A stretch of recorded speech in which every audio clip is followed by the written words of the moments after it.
This video is going to talk about a series of conflicts in northern Missouri in 1838 that's become known as the Mormon Wars. I prefer the term Missouri conflicts for a number of reasons. Our prophet, President Nelson's kind of asked us to drop that term from our vernacular.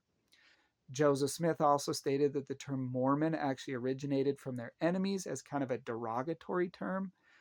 And Parley P. Pratt noted that the term Mormon War was actually coined by a man by the name of General John B. Clark. He is the general who is tasked by Governor Lilburn W. Boggs to oversee this Missouri conflicts, these series of problems that are arising in northern Missouri. He's also the individual who receives Executive Order number 44, the extermination order as we know it. He is the man who says that he was determined to carry it out. Whether it was right or wrong, he was determined to carry it out to its fullest measure. A very wicked individual. So I prefer the terms Missouri conflicts, but you'll probably hear the common term Mormon Wars. In order to understand the Mormon Wars, the Missouri conflicts of 1838, we actually have to go back to 1836. 1836 is an important year. Alexander W. Donovan works through legislation and really spearheads this idea of creating two new counties in northern Missouri, hoping that the Saints would kind of collect there. They'd be able to elect their own officials, they'd have their voice, and it wouldn't create some of the issues and contentions and problems that we were seeing in 1833, 1834 in Jackson County. 1836 is also a very important year because that's the year in March of 1836 that the Kirtland Temple is dedicated. And it is accompanied by huge spiritual outpourings like the days of Pentecost. Joseph Smith records that in numerous meetings, Jesus Christ is seen by the members of the church. He reports that God the Father is seen.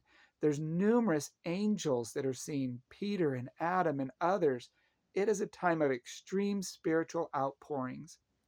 All those good feelings of the spiritual outpourings of 1836 begin to decrease and are overtaken by this feeling of gaining money. Their focus turns from the temple into gaining money now through land speculation, buying at a cheap price, selling at a high price. Money grabs and wildcat schemes and these get-rich schemes kind of take over the focus of the Saints. At this time, they also set up what's been called the Kirtland Safety Society. The church is heavily in debt, and Joseph Smith saw a way to kind of alleviate that debt. We don't have all the time now to talk about the Kirtland Safety Society, but it fails. It fails for a number of reasons. Nationwide economic problems happen, things beyond Joseph and the Saints' power. But there's also internal problems of embezzlement and individuals taking money. And the important thing is that in 1837, the failure of the Kirtland Safety Society causes very negative feelings towards Joseph. Heber C. Kimball says that it became this persecution as a result of the failure of the Kirtland Safety Society became so intense that a person's life was in danger the moment they spoke up in defense of Joseph the prophet. This persecution carried and spilled over into 1838. Joseph Smith recorded that in his journal that the new year, 1838, dawned in all the spirit of mobocracy. And that persecution grew more and more intense until by mid-January he is forced to leave Kirtland and escape into Missouri. According to one account, it says that he is nailed in a box, nailed to an ox cart, and that's how he has to escape out of Kirtland. He arrives in far west Missouri and enjoys an immediate kind of relief of this. The dissenters, however, follow, and the dissenters from Kirtland follow, and the dissenters in Missouri really begin to stir up some problems. The Saints decide to address this. There's about 85 individuals who write up a document asking for these dissenters to leave the communities of the church and to leave them alone. 85 individuals sign them, including Sidney Rigdon. and Hiram Smith. Joseph does not, but a number of prominent individuals do. In June of 1838, Sidney Rigdon delivers a powerful and forceful sermon where he likens, without naming names, likens dissenters to salt that has lost its savor and needs to be cast out and trampled underfoot. He follows that very forceful and powerful sermon up with a July 4th Independence Day sermon where he uses the independence of our country as this backdrop to declare independence from persecution and mob violence. If you read the transcript, it's actually very, very good. It is a powerful sermon, very well written, where he talks about the privileges and the rights that they have as American citizens that have been denied to them. It's very, very good. It's received on July 4th in Far West to cheers and shouts of hurrah. It's received very, very well. Joseph Smith, in fact, writes in his journal that today we declared our independence from mob violence. It's received very well by Missourians as well who were in attendance. They also join in this cheer and they love this speech about your privileges and rights as Americans. In that speech, however, he uses a very interesting term. He says that if the mobs continue to come against us, it will be a war of extermination between us and them. Over time, this Independence Day sermon is very misrepresented and it becomes fuel to the fire. Other members of the church later, Brigham Young in particular, will state that that was a main catalyst to the Missouri conflicts. But Sidney Rigdon delivers a very beautiful sermon about American freedom on July 4th and declaring independence from mob violence. It's received well, but over time it's skewed until by August of 1838, a political year, a year of voting, an election year, they realize, many of the politicians realize that the Saints kind of hold the balance of the vote. The Whigs and the Democrats, the two main political parties, are evenly distributed. And the Saints are kind of those swing vote. If you're already a hated group, that's not a good place to be. But that's where the Saints find themselves in the summer of 1838. They hold the balance of the vote. Numerous candidates begin to kind of pander to them. They begin to promise them. They begin to kind of court the vote of the Saints. Others try to force them from the area. An individual by the name of William Peniston, who is running for as a state representative, begins to kind of try to court them. He realizes that isn't going to work. He tries to force them out. He realizes that isn't going to work. So then he tries to prevent them from voting on August 6th, 1838 in Gallatin, the county seat. As he goes to vote, as the Saints go to vote, he gathers all these people, passes around whiskey, gets them good and drunk, and then he stands up on a barrel and accuses the Saints as being horse thieves and counterfeiters, as murderers and the most base individuals. He slanders Joseph Smith, and then he gets them riled up so that when an elderly member of the church goes to vote, they step in and prevent him from voting. The Saints come to the rescue of this elderly member, and pretty soon a brawl ensues. Joseph Smith received reports of this. They discover that they were largely exaggerated. No one was killed, but it really lights the fuse to kind of the next little while. On July 4th, as Sidney Rigdon was delivering that beautiful sermon, the members of the church are actually fired upon in a little town called DeWitt. Shots are fired on both sides. No one's injured, but it really sets off a really tenuous situation, intense situation in DeWitt. While they're in DeWitt, they're forced out of there on October 11th, 1838.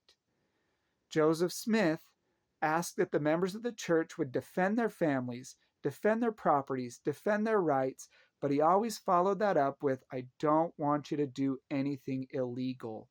Let's act within the law and the parameters of the law. Joseph Smith and the Saints are kind of in this sticky situation. It appears that the local Missourians kind of attacked some of the outlying settlements. The Saints then gathered forces and attacked some of these more anti-Mormon cities like Millport and Gallatin and Grinds Fork, these places that were known hotbeds for anti-Mormon. And then it caused kind of this back and forth. Eventually, it caused Missourians and members of the church to kind of blur what is legal and what is right.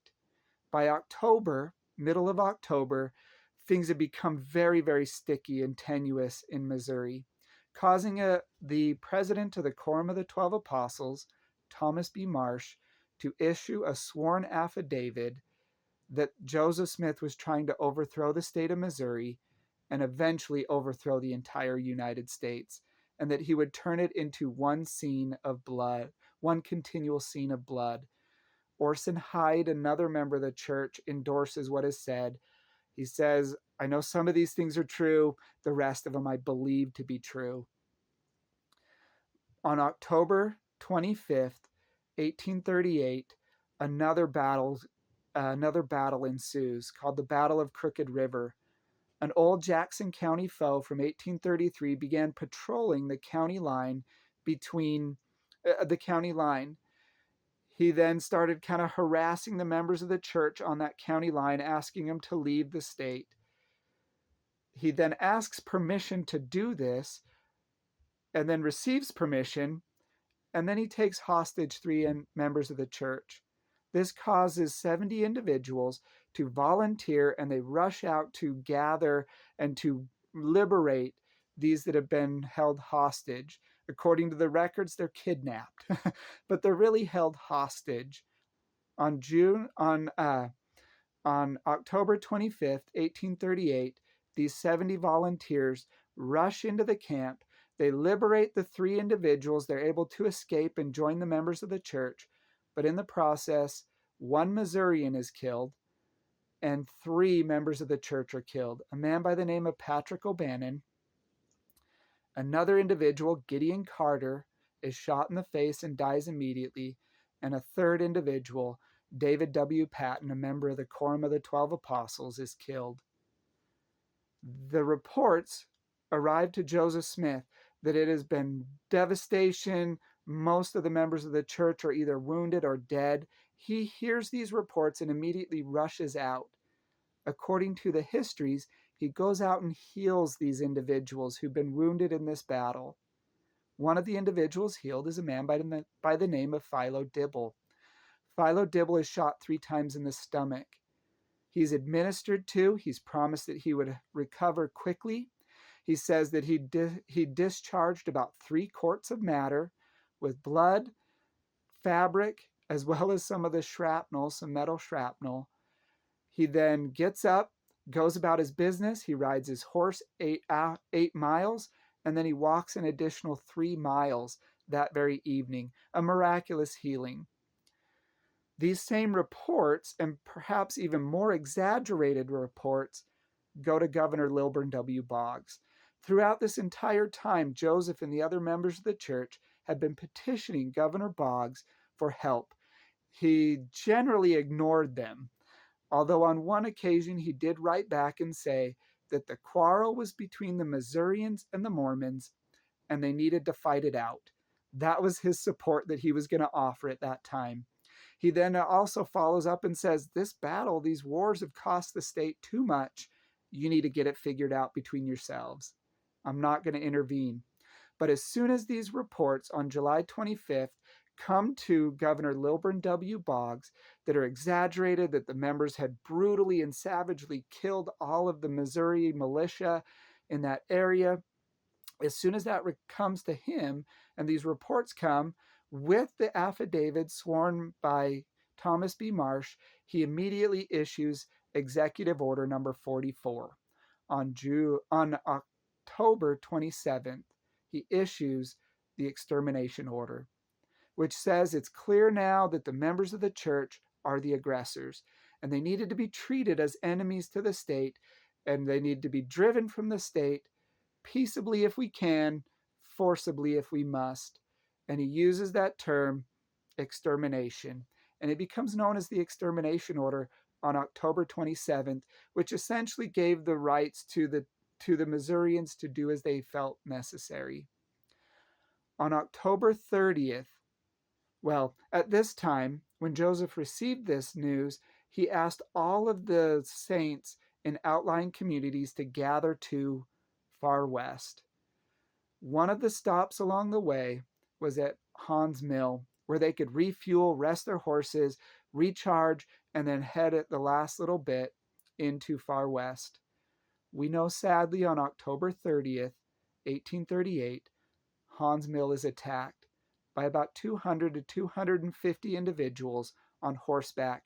They ride in a 3-square position down each side and across the back, designed to corral and block and trap them against the Shoal Creek, which is actually more like a river, but to corral them and pin them in. It was designed to be a massacre. According to one account from a mobber, they fired as many as 1,600 rounds at these members of the church that were severely underarmed. They were there passing peacefully. We know sadly that a couple of individuals are injured, including a 7-year-old boy who has his hip completely shot out. We know that there is a 9 and a 10-year-old boy, two boys, 9 and 10 years old, are brutally and savagely killed. We know that there's a 15-year-old boy killed. And we know that there are 14 individuals who are killed. There's an additional 14 to 17 individuals who are injured. Joseph Smith, and we've heard the sad story about how Jacob Hahn, representing the church, representing the individuals, though he is not a member, his brother is, but he is not, goes to Joseph Smith and says, here's the plan we've come up with. We'd like to gather in the blacksmith shop, use it as a kind of a fort that we could then defend ourselves. Joseph Smith says, you really should move in. Move in by all means. Jacob Hahn says, well, I kind of think this idea is better. If we move in, we'll lose our property. He's got the wrong perspective. Joseph Smith reminds him of the correct perspective and says, if you come in, your lives and your property will be spared. You'll be okay. And he says, no, I think we ought to do this. And Joseph Smith says, you may do so if you wish. He then, after Jacob Hahn leaves, turns to Lyman White, who is standing right there, and says, that man did not come to counsel with the prophet, but to give counsel to the Lord. And I am afraid that we will hear that they have been butchered in a frightful manner. Very prophetic. On a Tuesday afternoon, unseasonably warm, this settlement is attacked. According to the mobbers, they were told to only fire upon those who were wearing breeches, or men.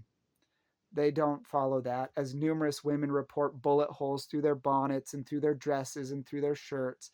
We know that one woman, Sister Stedman, is shot through the hand and injured through the hand. There are stories of women who are pinned down behind wood piles as they just had a barrage of bullets. That group of individuals, those Missourians, came to kill. They came for massacre. According to one historian in the area in 1838, that it did not matter who they were. It only mattered that they were Mormons, and that was enough. This really is the worst, deepest, darkest tragedy. Although if you study the accounts of the Haun's Mill massacre, you will actually find numerous miracles. Though they're in this horrid environment, God did not forsake them. Numerous examples of, I think of Willard Smith, who is trying to enter into the blacksmith shop. He's an 11-year-old boy, and his arms go up against the door frame and he can't go in. A man by the name of Isaac Leaney is shot numerous times, and he gets himself into the brush. And even though the mobs are standing right next to him and look right at him, they can't see him. I think of Nathan Knight, who is injured. He's injured, and a sister finds him, prays with him, prays over him, places her hands on his wounds, prays for him, and she is able to get him back to Jacob Hahn's house where he can be administered to and receive priesthood blessings and medical attention. There are so many miracles that take place in that Hahn's Mill massacre. God did not forget them, even though it was a horrific experience. These poor bodies are then dumped into an unfinished well, and they're buried loosely with some straw and some dirt piled on top. A very crude grave, as most of the survivors then push on into Far West. While there others who were too injured to leave are forced to stay there, and they're harassed continually. They're told they can't pray, but it doesn't prevent them from, they can't pray vocally, but that doesn't prevent them from prayer. And miracles continue to happen even after the mobs have left. These saints then push in where they are surrounded in Far West. The individuals, the militia, the military, surround Far West and cut them off from their food supplies. There is food rotting in the fields. They shoot and kill their livestock and let it rot in the fields and don't allow the saints to leave. The saints are held captive in this attempt to starve them to death. Eventually, the agreement is that Joseph Smith will be betrayed into the hands of Samuel D. Lucas, yet another Jackson County foe, on November 1st, and he will then enter into this prison, this arrest, for about 5.5 months. Other individuals, Parley P. Pratt, King Follett, yeah, that's a guy, King Follett, and other individuals remain in the Richmond jail for an additional 6 to 9 months.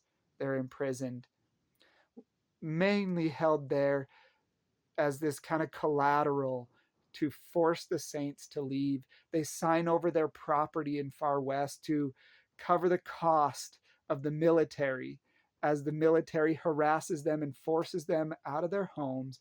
And to leave their homes, they have to give over their money, their property, some $100,000 worth of property to defray the costs of this persecution that was heaped upon them, all the way up to the governor, Lilburn W. Boggs.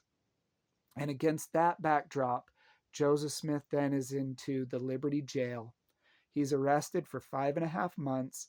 He is taken to Independence, Richmond jails, where he eventually is 4.5 months in the Liberty Jail, where he languishes and suffers while his beloved saints and his dear beloved Emma, the wife of his bosom, and his small children are forced into an unknown future into Illinois. It's a very difficult time. It's hard to imagine, but as you study the accounts, you see that God was there. He was mindful of them. He gave them experiences that helped them and shaped them into who they were. When Joseph Smith leaves the Liberty Jail, he says, "Had I not suffered as I have, I would not have been as tender as I am." He realized that after all of that he had suffered, that God loved him and that he had compassion for others who were suffering. And we see that when he gets into Nauvoo. We see that when he runs for president of the United States. He sees that he wants to defend the defenseless. He wants to buoy up and strengthen the persecuted. And that's kind of the history of what I call the Missouri conflicts and what others have called the Mormon Wars.